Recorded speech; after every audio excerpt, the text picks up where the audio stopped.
बहुत महत्वपूर्ण हाथ जोड़कर विनती करना चाहूंगा, restore indexation on long term capital gain.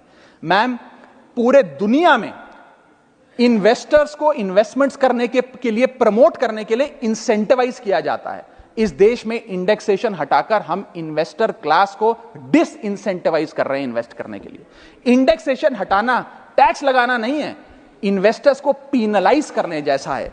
Madam, मैं बताना चाहता हूं, inflation ravages the value of money.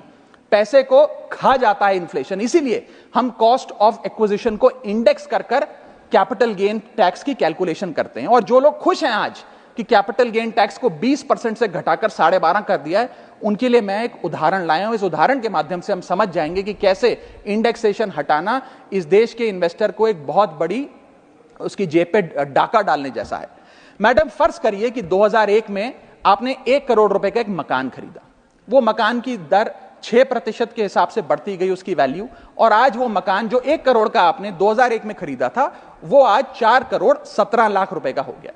अब 2 सिनेरियो हैं, एक इंडेक्सेशन का सिनेरियो जिसमें आप बेचें उस पर टैक्स लगे, और एक नया सिनेरियो जिसमें आप उसे बेचेंगे तो नई रेट के अकॉर्डिंग उस पर टैक्स लगेगा। मैं पहले पुराने सिस्टम के हिसाब से, इंडेक्सेशन वाले सिस्टम के हिसाब से उस पर कितना टैक्स लगेगा वो आपको बताना चाहता हूं।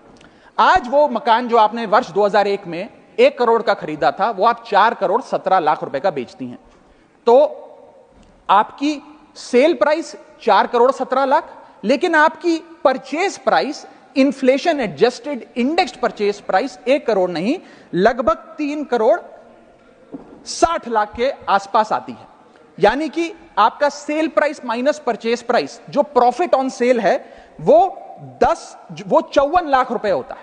उस 54 लाख रुपए पर 20% के अकॉर्डिंग आप पे टैक्स लगता है। यानी कि इंडेक्सेशन वाले फॉर्मूले से आपको कुल टैक्स 10,80,000 रुपए देना पड़ता है। मैं राउंड ऑफ करके 11 लाख रुपए कहता हूं। लेकिन जो नई व्यवस्था है जिसमें इंडेक्सेशन आपसे छीन लिया गया है, उसमें sale price 4 crore 17 lakh, cost price 1 crore, मुनाफा 3 करोड़ 17 लाख, उस पर 12.5% टैक्स, यानी कि टैक्स कुल मिलाकर आपका बनता है 39,62,000। यानी कि नई व्यवस्था में वही 1 करोड़ का मकान अगर आप बेचेंगे आज 4 करोड़ 17 लाख का, तो आपको लगभग 40 लाख रुपए टैक्स देना पड़ेगा, और पुरानी व्यवस्था में आपको मात्र 11 लाख रुपए टैक्स देना पड़ेगा। यानी कि 40 माइनस 11 लगभग 29 लाख रुपए का एडिशनल टैक्स आपको देना पड़ेगा मात्र 1 करोड़ रुपए के प्लॉट की सेल पर। यह है इंडेक्सेशन का खेल। इसीलिए indexation long term capital investments के लिए अति आवश्यक है। मैं सरकार से अनुरोध करूंगा कि उसे ना हटाएं, और आज मैं इस सदन में भविष्यवाणी करता हूं, अगर आपने इंडेक्सेशन वापस लागू नहीं किया तो 3 चीजें होने जा रही हैं इस देश में। पहला, रियल एस्टेट में इन्वेस्टमेंट गिरने वाली है और लोग अपना ड्रीम होम कभी नहीं खरीद पाएंगे। दूसरा, अंडर वैल्यूएशन होगी प्रॉपर्टी डील्स की, सब लोग सर्कल रेट पे प्रॉपर्टी खरीदेंगे बेचेंगे, कोई असल कीमत नहीं बताएगा। और थर्ड थिंग जो इस देश में होने जा रही है, रियल एस्टेट सेक्टर में भारी तादाद में ब्लैक मनी आने जा रहा है, अगर आपने ये इंडेक्सेशन का फैसला वापस नहीं लिया।